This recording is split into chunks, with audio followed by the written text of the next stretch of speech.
Okay, so today we're going to go over strings and more specifically, not strings, chords. We're not going over strings today. We're doing chord stuff. Um, Again, this is just another test go through to see how this all goes, and hopefully it's good for seeing how my computer handles this. So far, I'm not having any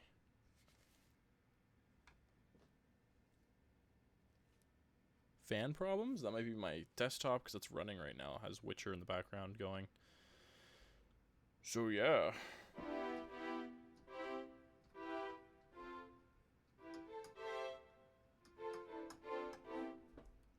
So you have some strings here. I'm gonna make these sound as nice as I can, but I'm gonna go over how you take like simple chords and like where the nice sounding chord progressions come from, sort of deal. So yeah, that's what we're gonna do. Too bad there wasn't like, something for strings. I guess I'd have to make my own if I wanted like stringy stuff, I think.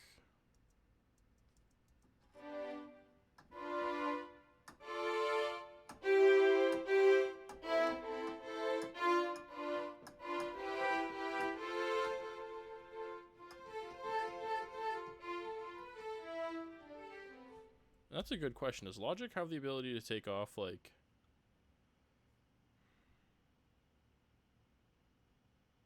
if you had a MIDI?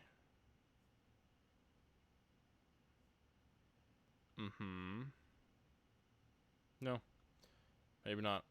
All right. So yeah, let's get into chords. So like you have your basic chords and your scales or whatever. So like C major. Sorry, yeah, just C.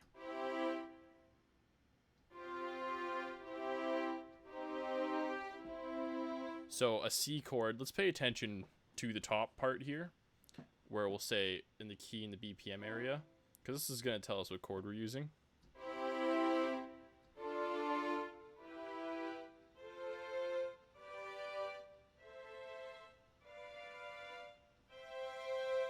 Very, very helpful for this situation. I'm actually glad how well this worked out. When I teach, it's so much easier. Okay, so sorry, I just keep checking my computer. I want to keep these videos to like 10 minutes. Like I don't want to kill my computer. So basically, we're just gonna go over basic chords. Say we have a chord progression like this.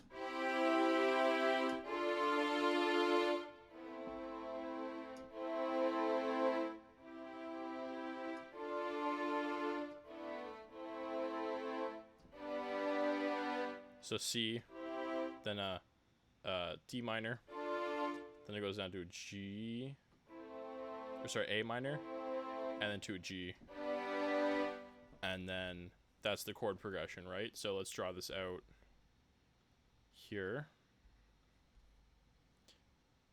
So we'll make our simple chord progression here. We're gonna start here. So we'll draw it out. So that would be the first part of this chord progression, right? And then we'll go ahead. And so how chords, for the most part, your basic chords work is you separate so this is in the key of C major, right? So if you follow your steps in the C major scale, this goes for anything. But how it's going to work is you're going to have, showing this in score would not help. Let's make a duplicate track here. So how a scale works is you would have, so say we start from C. So we go C. So C major is all the white keys.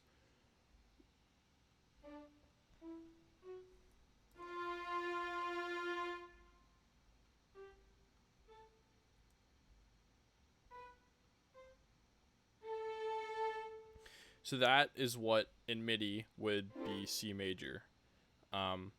So there's a pattern here between all the notes that you have to remember, because this is true for any major scale, regardless if it's in C or B or F. Like F sharp major would be, still would have this scale, this pattern.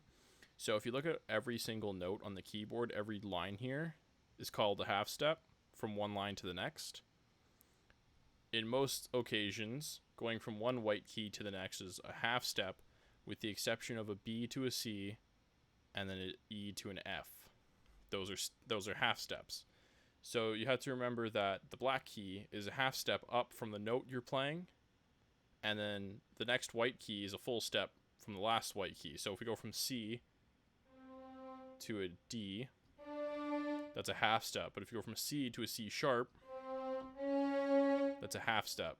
And then, sorry, the C to the D was a whole step.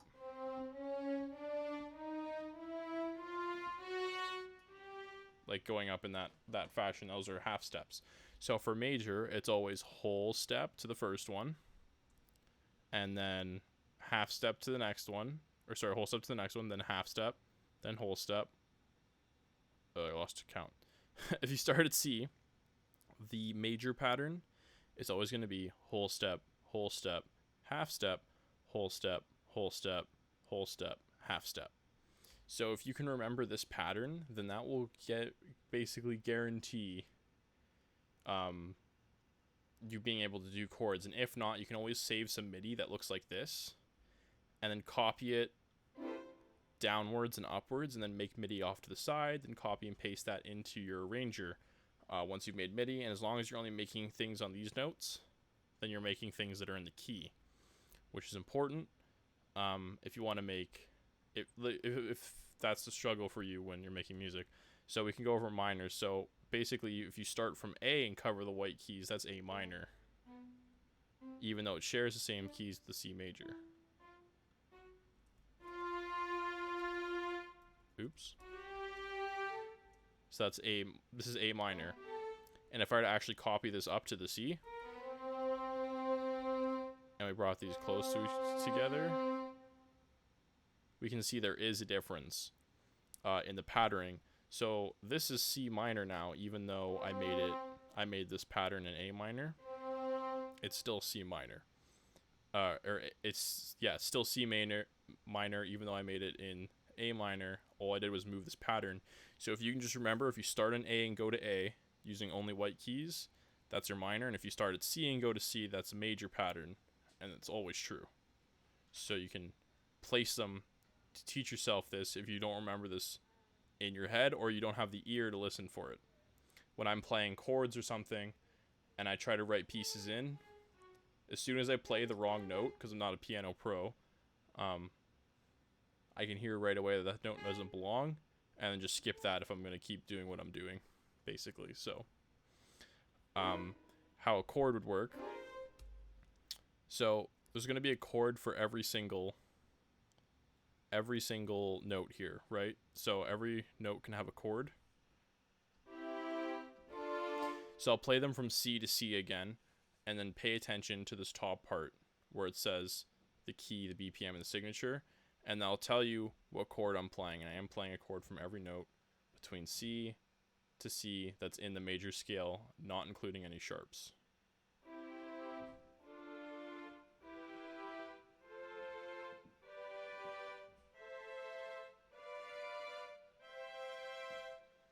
So there's something called a B diminished. So the chord right before the C in any scale is always the diminished. So if I were to play the G here, if you go from A, if I set the scale to A minor and then play the G, that's not how it works. Wait.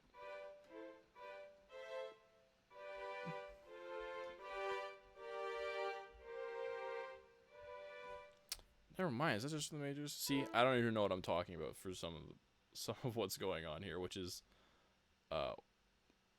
bad-ish. No, it's like worse things. But the chord before it's called a diminish. Sorry. So that's specifically